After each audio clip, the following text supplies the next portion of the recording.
પણ સાહેબ આજે તો ખાસિયત ગુજરાતીઓની ખાસિયતમાંથી જ મારે કોમેડી બધાને હસાવા એટલે કહીશ કે સૂર્ય કોઈના કહેવાથી ઉગતો નથી, ડુંગર કોઈના કહેવાથી વધતો નથી. ગુજરાતીઓની ખાસિયત સૂર્ય કોઈના કહેવાથી ઉગતો નથી, ડુંગર કોઈના કહેવાથી ઉગતો નથી. અમને ગુજરાતી હોવાનો ગર્વ છે, કારણ ગુજરાતી માણસ બાયડી સિવાય કોઈના બાપથી કરતો નથી સાહેબ. બીજી ખાવા માટે સાહેબ કેટલા ખોબરામ તો કદાચ ગુજરાતી શબ્દ કહી. સવારે ઉઠે ચાલુ થઈ જાય ઝાપટવાડ, સવારે ગાંઠિયા, બપોરે ભજીયા, સાંજે ઢોકળા અને રાત્રે ત્રિફળા. સવારે ગાંઠિયા, બપોરે ભજીયા, સાંજે ઢોકળા અને રાત્રે ત્રિફળા.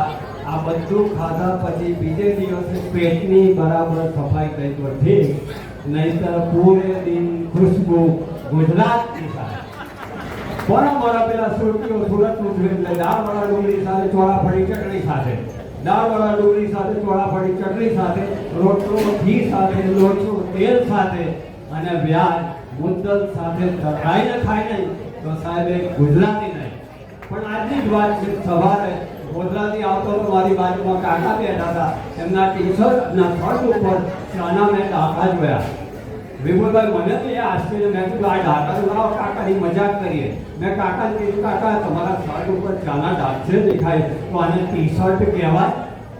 કાકો મારો બાપ મને તો પહેલા એમ તો નગરમાં રહેનારું નગરજન કહેવાય, તો સફર કરનારને સફરજન કહેવાય. એટલે હું કલાકાર મેં આગળ કીધું, મેં કીધું એમ તો જેના ભાગ્યમાં સાડી હોય એને ભાગ્યશાળી કહેવાય. એટલે કાકાએ છેલ્લો જવાબ આપ્યો એ સાંભળવા જો. મને કે આમ તો પત્નીને ધર્મ પત્ની કહીએ છીએ, તો સારાને ધર્મ સારા કહેવાય. બાપા પણ ચાની વાત, રશિયા ખાવાની વાત કરી, ચાના એટલા રશિયા સાહેબ, ચાના રશિયા પર એક ભાઈ અમર જોરદાર ગુજરાતીએ મને ચાર પંક્તિ કહી દી. અહીંયા કહું છું કે ઉઠાવું હાથમાં પ્યાલી તરત આરામ લાગે છે, ઉઠાવું હાથમાં પ્યાલી તરત આરામ લાગે છે, કસમથી એકડતી ચા મને છલકતો જામ લાગે છે. બગીચો બાકડો મિત્રો ને ચા, બગીચો બાકડો મિત્રો ને ચા, આ ચારે મને ચા ધામ લાગે છે સાહેબ. પણ સારી વાત યાદ આવી એટલે ખરેખર તો હું રિયલી કહ્યું કે હું પોતે કશું પીતો નહોતો લગ્ન પહેલા. મારા ભાઈ ભાઈને પહેલે દાડે મને એક ચા પીવો, હજુ નથી પીતો. મને કે દૂધ પીવો, મેં કહું નથી પીતો. હું કશું કાપા નથી પીતો. એટલે મને કે એમ સારું થાય એટલે સાંભળો, મને એટલે સંભળાવે મારી વાઈફ. મને કે